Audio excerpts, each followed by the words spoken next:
Si tu aimes mon contenu, n'hésite pas à t'abonner et à activer la cloche des notifications pour ne rien rater des prochaines vidéos. Pour aider ces vidéos à être mieux vues, n'hésite pas à mettre un pouce en l'air, à commenter et à partager ces vidéos. Sur ce, bon visionnage. Et bonjour et salut à tous dans ce nouveau résumé de la Transat Jacques Vabre. Aujourd'hui, donc, on va commencer comme d'habitude par les IMOCA, même si je sais que beaucoup vont attendre les classes 40, mais il reste plus beaucoup d'IMOCA, vous inquiétez pas, ça va aller vite. Donc on va commencer par l'arrivée. Donc je ne m'étais pas trompé, c'était bien une arrivée de nuit. Donc pour Miranda Meron et Alvar Mabir sur Campagne de France, ils sont arrivés à minuit 6 minutes et 3 secondes. Donc cette nuit, en 23e position. En 24e position, du coup, maintenant, qui sont les premiers encore en course, du coup, For My Planet, Alexa Barrière et John Mulloy à 44,6 000 de l'arrivée, donc arrivé dans la soirée. Donc ils sont à 8 nœuds 3 actuellement. En bataille, toujours, avec Pipar Ocean Racing. Donc Pipar est... je vais pas donner le nom de son coéquipier parce que ça va être très compliqué. Et regardez ça, on va zoomer dessus. Voilà. 44,6 000. 44,6 000. Ils sont à la même distance. Ils sont à égalité. C'est oufissime. 9 nœuds 3 sur 1 heure. 8 nœuds 5. C'est-à-dire qu'ils sont en train de se faire doubler à 44 000. Mais attention, c'est pas encore fini. Hein. Donc ils sont à égalité actuellement. Ça va être oufissime. Et si on regarde les vents, on va mettre les vents. Hop. S'ils veulent bien me les mettre. Non, c'est pas. J'ai pas ça. C'est ça. Voilà. Alors, théoriquement, avec les vents qu'il y a, normalement, ça devrait être... si on regarde... On va dézoomer encore. Ouais, théoriquement, ça devrait être John Mulloy et avec sa barrière qui devrait déventer l'autre. Donc, à voir. On va voir qui va l'emporter. Mais là, on regarde que sur l'actuel, là, 8 nœuds 3, 8 nœuds 4, il y a 0,1 nœud de différence. Donc, c'est pas beaucoup. Donc, là... Ça va se jouer à l'arrivée. Ça va se jouer à pas grand chose. Voilà, distance au premier, 0. Distance au premier, 0 000. C'est complètement ouf. C'est ouf. Distance au premier, 0 000, voilà. Donc ils sont à égalité parfaite. Donc en 26e position, donc encore hors de la zone. Là, c'est la zone de 50 000. Donc eux, ils sont rentrés dedans. Et maintenant, ils sont rafraîchis tous les 5 minutes. Là, leur position est rafraîchie tous les 5 minutes. Et donc, on va aller voir les derniers IMOCA. Donc à 144 000, donc à 180 000 à peu près de l'arrivée. Ariel 2. Et donc voilà. Et donc Vermont Sida en 27e position. Donc juste derrière à la 144 000 et 152 000 à 8 000 derrière. Donc ça peut encore changer. On va regarder les vitesses moyennes. VMG sur 1 heure 11 nœuds 5. Et là 11 nœuds 5. Ils sont à égalité de vitesse. Donc pour l'instant ça rattrape pas. C'est à voir. On verra du coup à l'arrivée qui ne finira pas dernier de cette course, sachant que là, 144 000, il devrait arriver dans la nuit dans la nuit demain matin tôt, quoi. Voilà. Du coup, on va passer tout de suite, même plutôt, ouais, demain matin tôt. On va passer du coup aux classes 40 et donc on va commencer par ça. Je sais pas si vous entendez. Voilà, on va arrêter là. Victoire de Crédit Mutuel, Lanipinski et Adrien Hardy. Ils sont arrivés ce matin à 5h36 et 23 secondes. Première course avec le bateau, première victoire. Ce bateau est un génie. Enfin, les deux skippers sont géniaux et le bateau est une fusée. Il a quand même battu des bateaux des IMOCA. Donc les classes 40, je le dis depuis le départ, les classes 40 vont aussi vite que des vieux IMOCA. Voilà quoi. Ils n'ont pas de dérive. Ils ont une quille droite. Et ils arrivent à aller aussi vite que des IMOCA à quille pendulaire avec des dérives quoi. Voilà. Donc et là les traves rondes, je pense que c'est une idée de génie quoi. Enfin, merci David Raison. Hein. qui a mis ça sur les mini. Et après, ça. Bizarrement, quand on a vu que ça fonctionnait, il y a beaucoup de bateaux qui ont l'avant qui s'est un peu arrondi, quoi. L'IMOCA a empêché que l'avant des IMOCA devienne rond, complètement. Ils sont un peu arrondis, mais ils ont mis une jauge pour empêcher que ça devienne rond comme ça. La classe 40 a pas bloqué, bah on voit bien ce que ça donne, hein. Le bateau, première course, première victoire. Enfin, voilà, maintenant je pense que ce bateau va être copié un peu tout le temps. Donc vraiment bravo et je réapplaudis. Franchement, belle course, bien menée de bout en bout.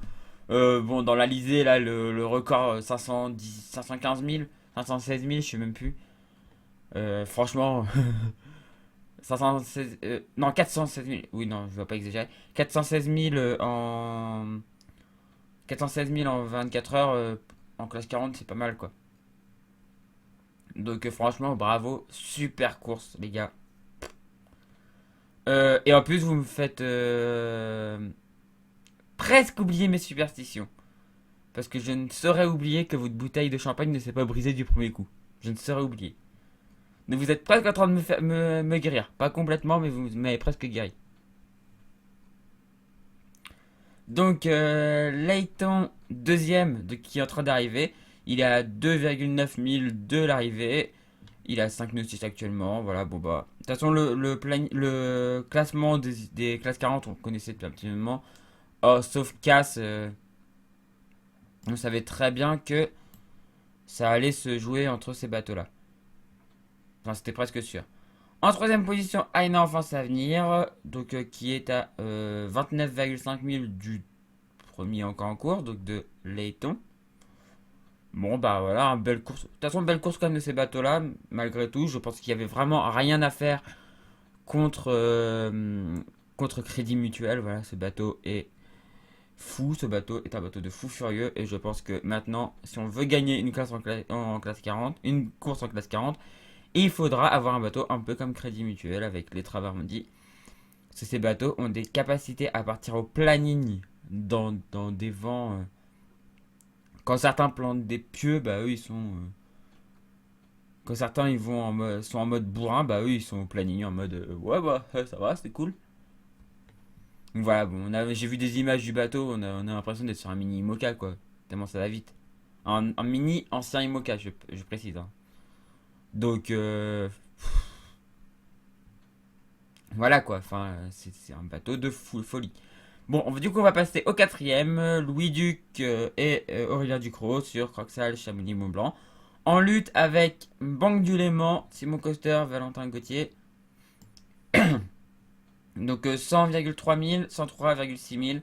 Donc 3 000 d'écart, 3,6 000 d'écart entre les deux bateaux. Enfin, non, pas 3,6 000. 3,3 000 d'écart entre les bateaux. C'est pas beaucoup. Donc encore une lutte qui peut se jouer à l'arrivée. On va regarder 9 nœuds 6 pour Louis Duc, 11 nœuds 1 pour Banque du Léman, actuellement donc sur 5 minutes. La VMG à 11 nœuds et sur 1 heure et 9 nœuds 5. Ouais, Banque du Léman va quand même plus vite actuellement, donc à voir. Même si pour l'instant ils sont quand même 5ème derrière Louis Duc. Ensuite, nous allons passer à la 6ème place, Link, qui a enfin un petit peu largué Made in Midi. J'adore Quito de Pavant, mais je suis normand avant tout quand même.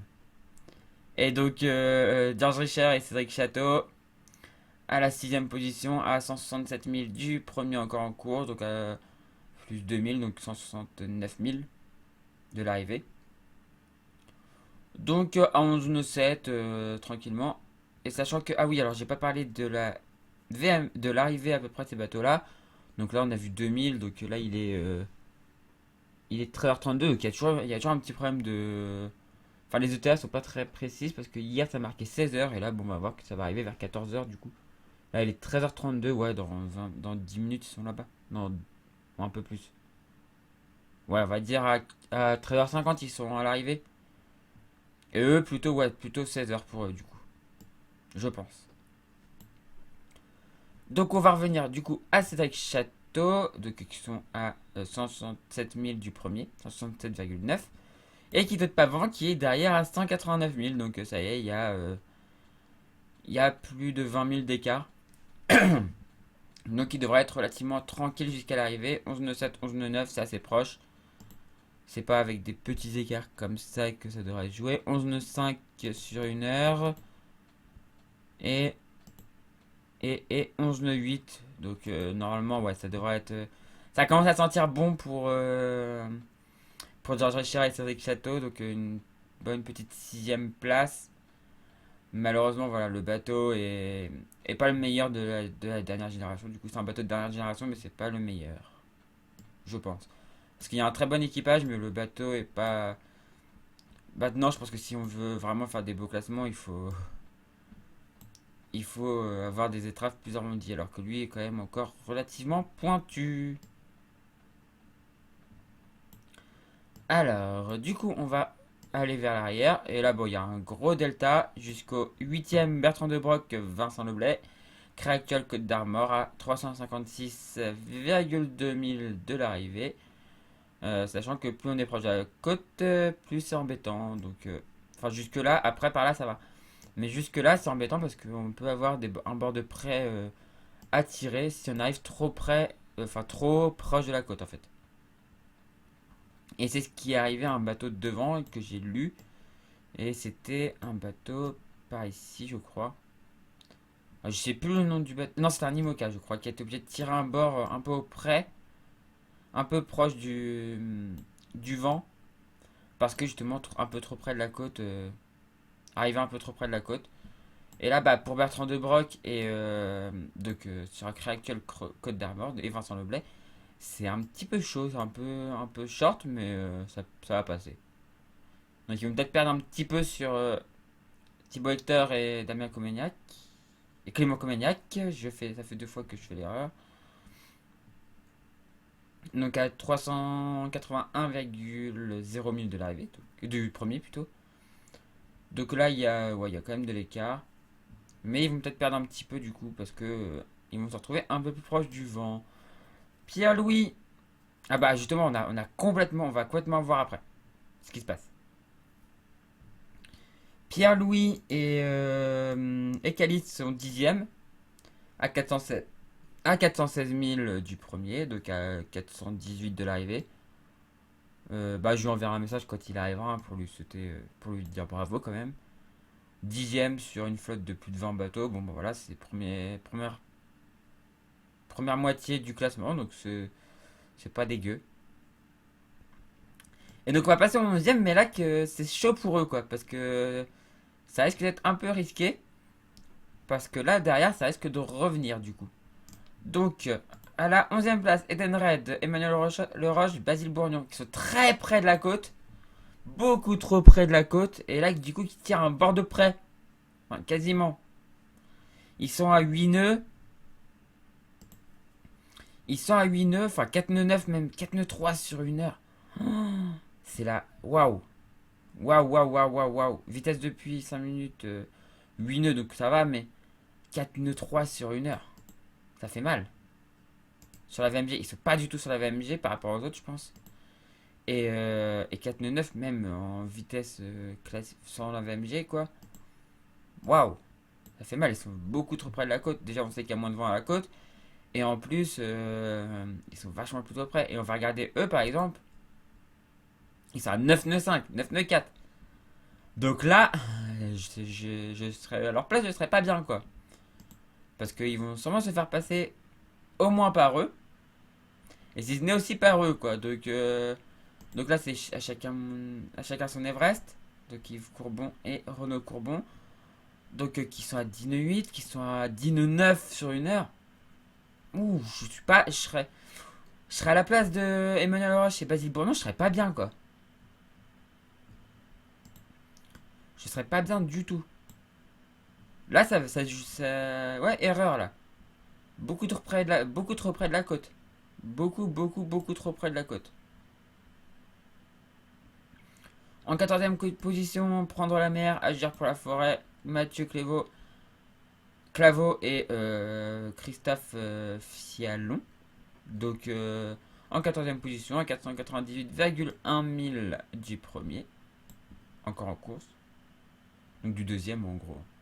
Jean-Baptiste Daramy et Alexandre Hamelin En 15e position sur Chocolat Paris Coriolis Composite à 515 000 du deuxième. Vitesse depuis 5 minutes 994. Donc ça m'étonnerait qu'eux arrivent quand même à repasser le 11e. Mais ouais, ils sont. Parce qu'eux en plus sont pas non plus sur une trajectoire très. Ça peut encore passer, mais faut pas trop abattre quoi. C'est un peu chaud quoi pour eux aussi. 994, 993 pour l'instant.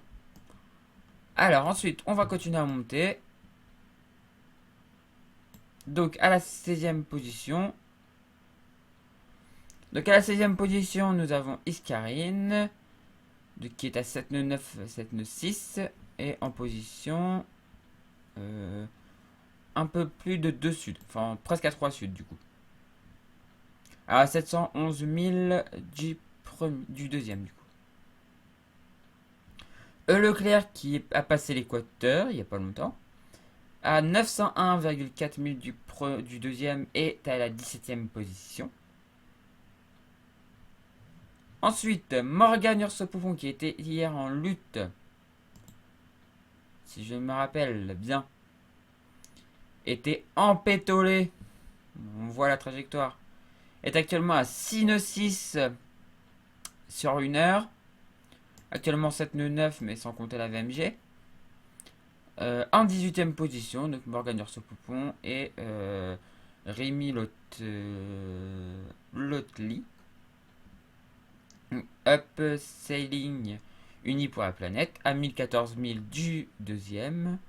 Ensuite, nous avons Attitude Manche, Martin Louchard et Frédéric Duchemin. Donc à 1022,8 000. Et ces bateaux qui sont en train de sortir du poteau noir petit à petit. Là, ils sont par presque un nord. Donc là, on est maintenant dans les bateaux qui sont au nord. Le dernier qui a passé l'équateur, c'était du coup Leclerc. Et maintenant, on est que des bateaux. C'est les restes des bateaux qui sont encore dans l'hémisphère nord. Et ces bateaux se retrouvent dans un problème maintenant. C'est que l'Alizé est vachement sud. L'Alizé est très sud.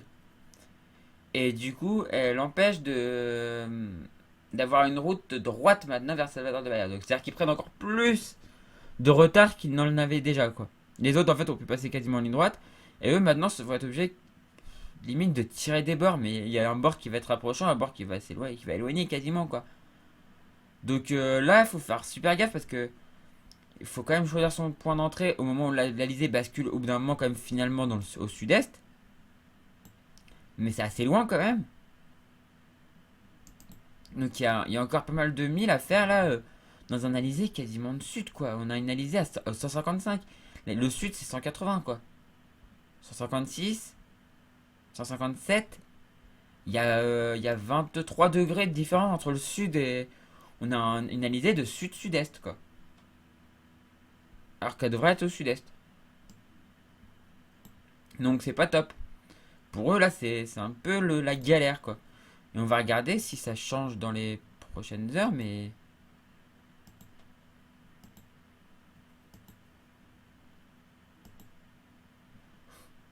C'est pire.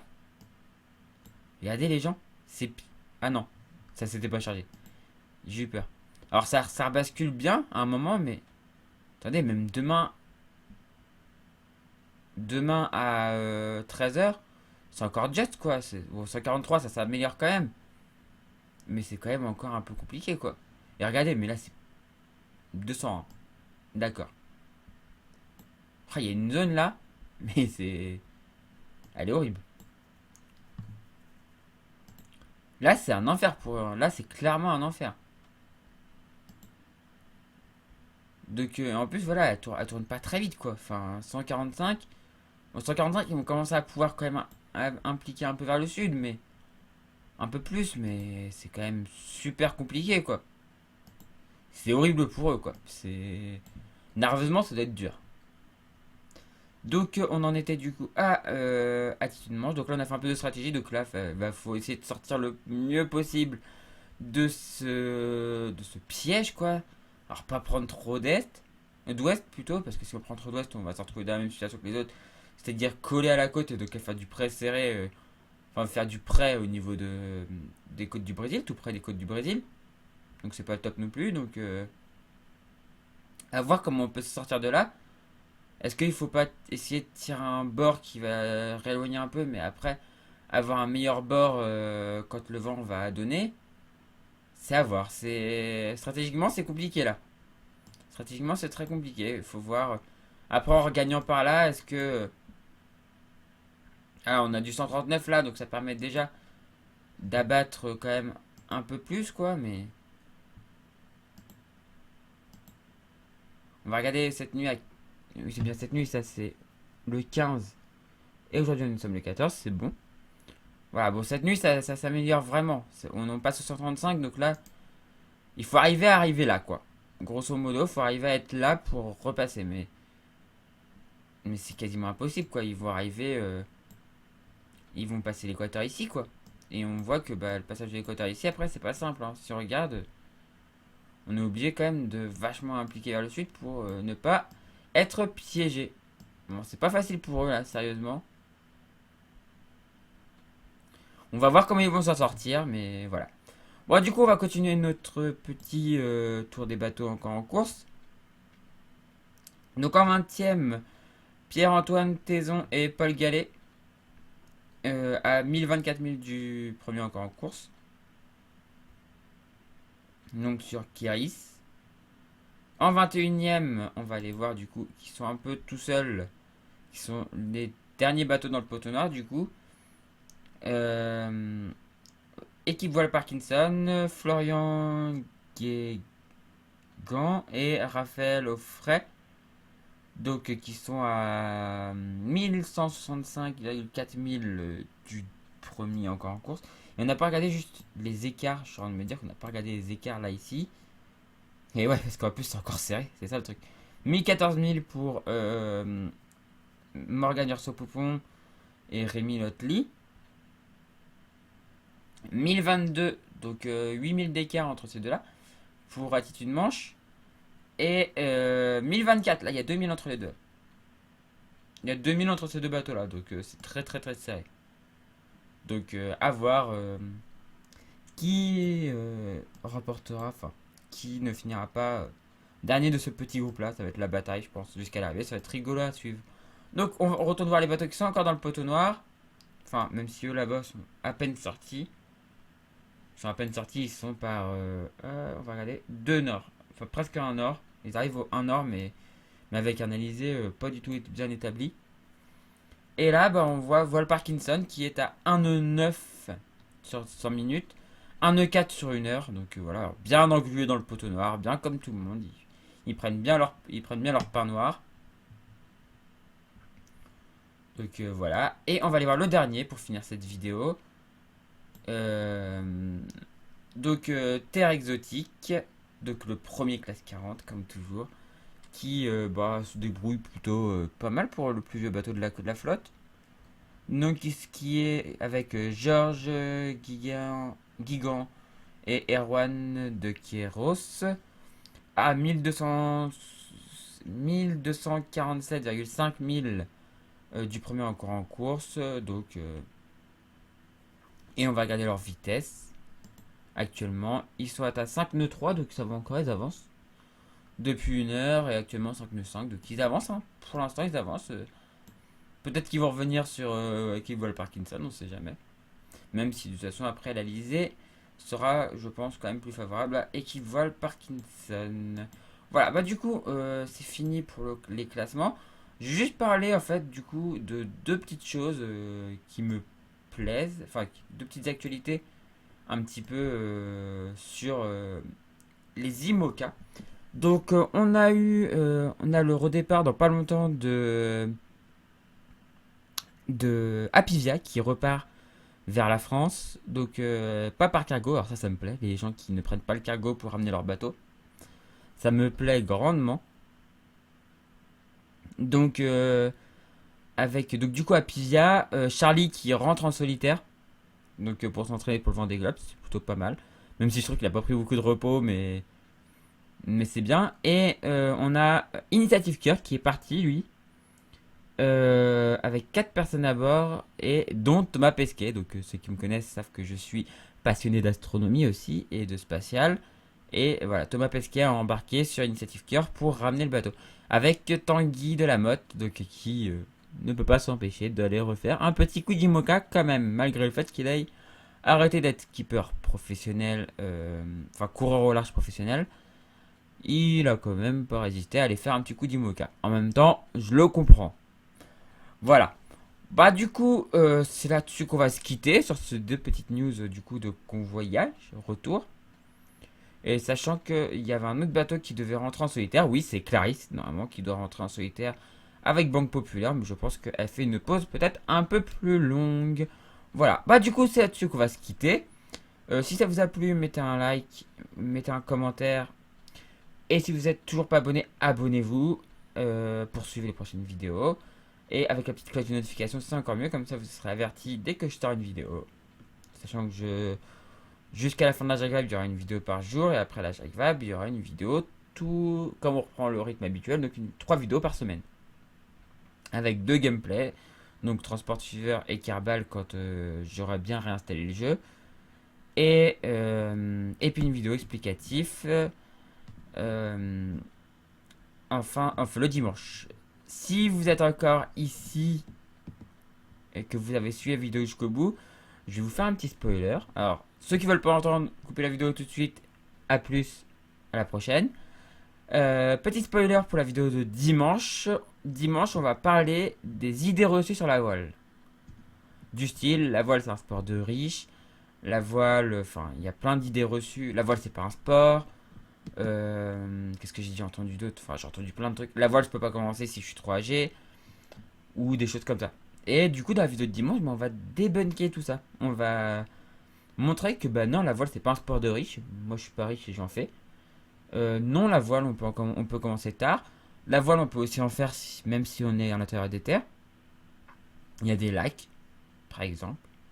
Enfin, voilà, je vais débunker ces idées reçues sur la voile pour, je pense, le plus grand bonheur de beaucoup de monde. Voilà. Moi, du coup, je vous dis à la prochaine. Merci d'avoir regardé cette vidéo. Et du coup, à plus tout le monde.